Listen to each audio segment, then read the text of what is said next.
José Mujica Marins foi um dos maiores cineastas que passou por esse nosso país, mais conhecido pelo seu alter ego assombroso, o Zé do Caixão. Ele veio para revolucionar nosso cinema, criar uma forte tradição de horror no Brasil e colocar nossa cultura em foco internacional. Sem ele, esse canal provavelmente não existiria.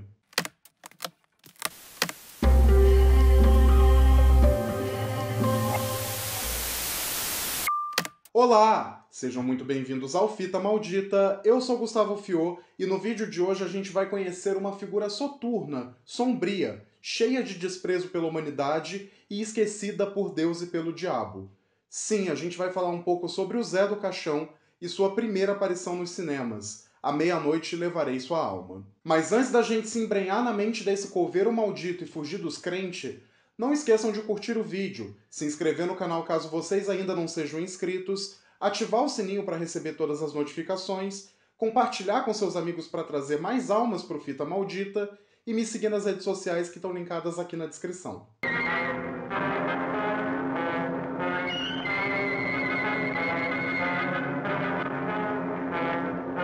José Mojica Marins nasceu no dia 13 de março de 1936, uma sexta-feira 13, lá no bairro da Vila Mariana, em São Paulo. Aos 12 anos de idade, ele ganhou sua primeira câmera V8 e a partir daí começou a produzir seus próprios filmes, honrando o legado do seu pai, que além de ser um grande fã de cinema, também era gerente de um cinema local da cidade. Nos anos 50, ele começou a ficar um pouco mais profissional e preparar seus filmes para o cinema. Ele fez alguns longas como o inacabado Sentença de Deus, A Sina do Aventureiro e lá no comecinho da década de 60, Meu Destino em Tuas Mãos. Só que esses eram filmes que iam mais pro lado do drama fantástico, entrando um pouco na corrente de tudo que já era feito no Brasil naquela época. E isso não era bem o que o José queria fazer.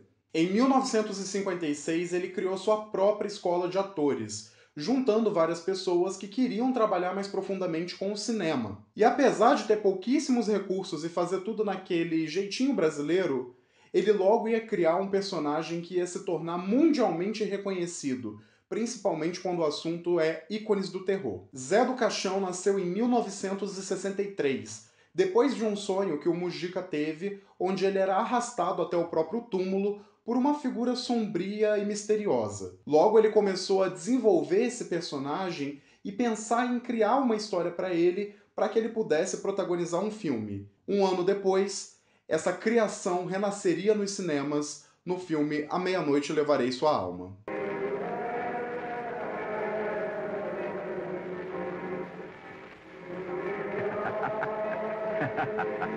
Na história, a gente conhece o Zé do Caixão, que é um coveiro niilista de uma cidade na periferia de São Paulo. Ele não acredita em Deus e no diabo, ele despreza todo mundo que ele conhece, principalmente a população alienada pela religião. Na verdade, ele só tem uma única meta de vida, que é encontrar a mulher perfeita para que possa ter um filho e assim dar continuidade à sua linhagem. Nisso ele mostra que está disposto a matar e cometer outras atrocidades impronunciáveis, enquanto sua missão vai ficando cada vez mais doentia e tenebrosa. Ele vai deixando um rastro de cadáveres por onde ele passa e vai ficando cada vez mais irritado e raivoso, enquanto tem medo de não encontrar essa tal mulher perfeita. E é bem curioso porque eu vejo muita gente militando no Twitter dizendo que a gente tinha que esquecer o Zé do Caixão, porque ele é um personagem muito misógino e porque os filmes tocam em assuntos muito sensíveis, como estupro e violência. E eu até concordo que em alguns filmes posteriores esse personagem é mais glamourizado. Mas pelo menos aqui, o Mujica não tá de forma alguma tentando transformar ele no herói ou no cara bacana. Ele é um fudido e um imundo que não pensa em ninguém além dele mesmo. E embora seja até fácil simpatizar com ele quando ele fala um pouco sobre seu desprezo pela hipocrisia cristã, a gente nunca tem a sensação de que ele tá certo nessa jornada. Pelo contrário, ele é um personagem cheio de camadas, de conflitos internos e de controvérsias. Nesse primeiro filme, a gente passa a primeira metade inteira meio que assustado com tudo que ele tá fazendo, com todos os crimes que ele tá cometendo. Só que no final, ele meio que sofre a justiça divina, quando as almas das pessoas que ele matou voltam para se vingar dele da forma mais brutal possível.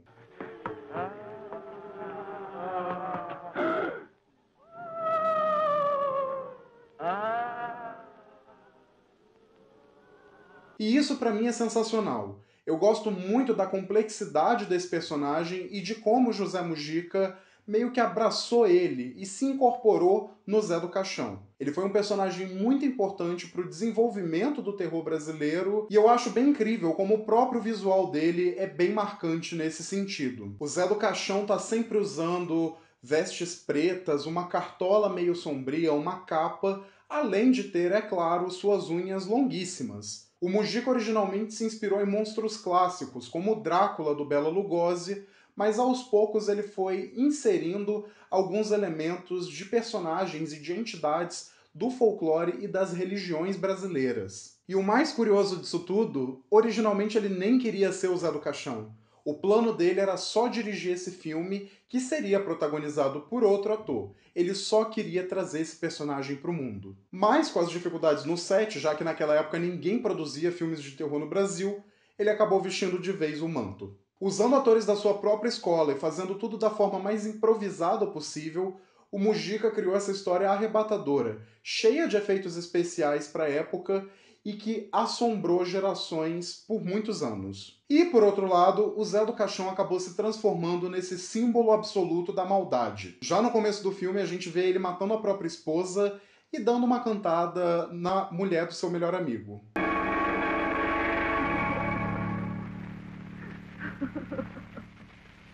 Só que, bem, esse filme foi lançado em 1964.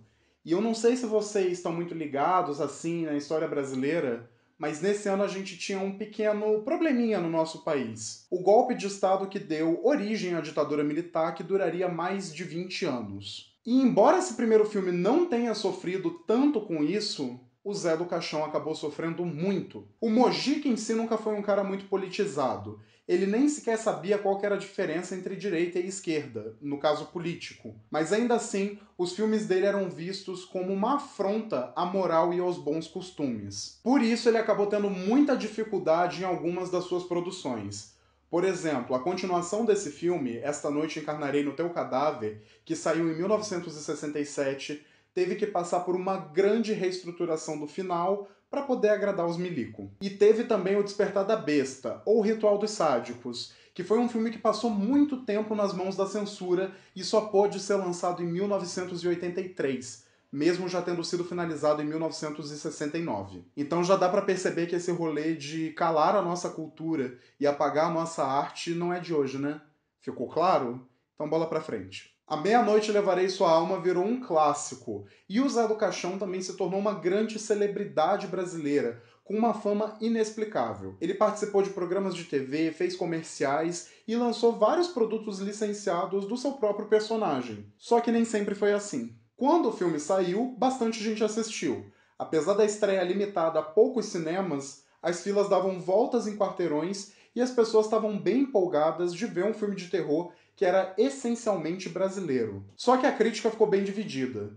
De um lado, tiveram pessoas que ficaram muito animadas de ver um projeto tão inovador surgindo no nosso cinema. Só que a maioria dos críticos foi lá, viu o filme, escreveu pro seu jornalzinho dizendo que o filme era podre, que o Zé do Caixão era um péssimo diretor e que tudo nele era muito pobre, muito precário. E vale lembrar que o filme foi pago do próprio bolso do diretor e dos atores. Não teve nenhum tipo de incentivo ou apoio do governo. E é muito curioso pescar essa história em particular, porque nos últimos anos o que a gente teve foi uma inversão entre o público e a crítica dentro do Brasil com relação ao trabalho do José Mujica Marins e ao Zé do Caixão. Com o passar dos anos, o personagem de fato se tornou essa figura muito popular. Ele era muito querido, muito amado, e ele era parte de um imaginário brasileiro. Só que ali no finalzinho dos anos 90, no comecinho dos anos 2000, ele foi perdendo a força. A gente começou a ficar tão fascinado com os filmes de terror americanos que eram trazidos para cá, que ele acabou sendo esquecido, se é que eu posso dizer assim.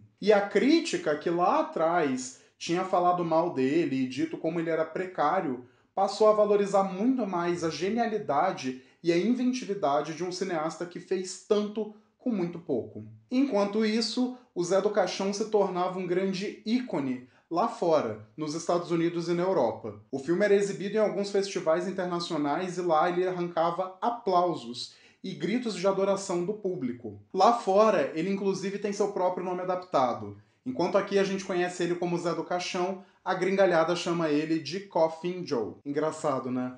Pensar como a gente parou de valorizar a nossa própria cultura, enquanto o público lá de fora bate palma pra ela. Pois é. Saiam da sepultura e levem-me para o inferno! Mas bem, se eu posso recomendar uma coisa a vocês é o seguinte: assistam A Meia-Noite Levarei Sua Alma. É um convite para vocês entrarem na mente de um dos maiores cineastas do nosso país e que a gente infelizmente perdeu no ano passado. É um filme feito com muita raça, com muita garra, e vocês não vão se arrepender. No mínimo, vocês vão ficar um pouco intrigados. E eu sei que esse vídeo foi um pouco mais sério, com muito menos piada do que eu tô acostumado a fazer. Só que tem um motivo bem importante e bem trágico para isso. A Meia-Noite Levarei Sua Alma e o José Mujica Marins ficaram eternizados na nossa cultura e no nosso imaginário.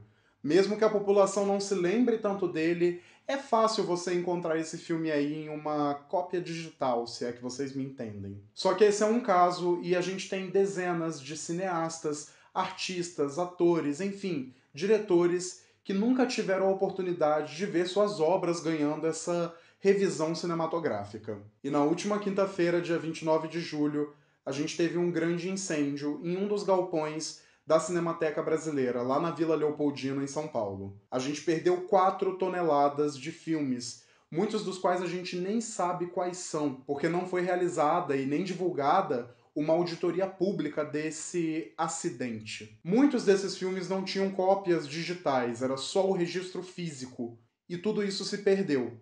A gente, como país, viu 4 toneladas de arte pegando fogo. E eu acho que não precisa nem dizer, mas é bom reiterar. O Fita Maldita se posiciona completamente contra o governo fascista, genocida e autoritário do atual presidente Jair Bolsonaro. A essa altura, a única dúvida que eu tenho com relação a esse desgoverno é porque ele ainda está lá, e porque ninguém foi prender esse criminoso que está no poder. E como todo projetinho fascista, começa pela arte. Começa pelo cinema, pela música, pela literatura, pelas artes plásticas, pela poesia. E um povo sem arte e sem cultura é um povo que esquece fácil da própria história. Isso não é um acidente. Isso é um projeto. Há anos se fala sobre como a Cinemateca corria riscos, e ninguém fez nada para evitar algo que se sabia que ia acontecer. Então hoje eu tô aqui para lembrar vocês do Zé do Caixão, dessa figura tão subversiva e que deu tanta dor de cabeça para Milico. Apesar de ser uma representação do mal encarnado, ele também se tornou uma forma de resistência. E é para lembrar vocês que a gente vai resistir. A gente vai passar por isso e a gente vai levar essa corja de criminosos para a cova da história. Essa é a mensagem que eu quero passar para vocês. Não esqueçam da nossa história, não esqueçam da nossa cultura e não esqueçam da nossa arte. A gente ainda vai renascer e as coisas podem ficar um pouco melhores, mas a gente não pode deixar tudo que está acontecendo passar batido.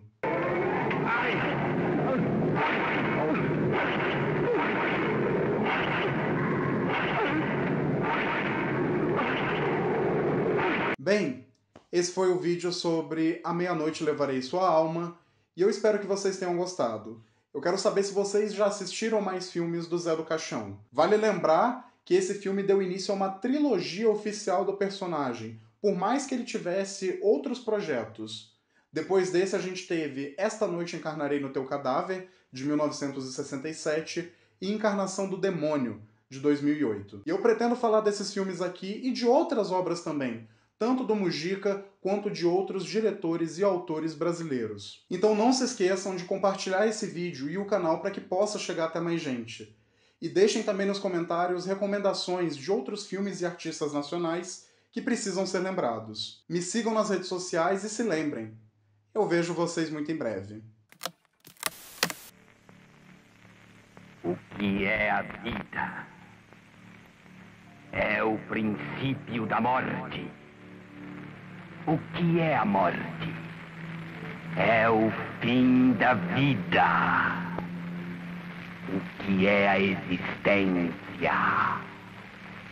É a continuidade do sangue. O que é o sangue? É a razão da existência.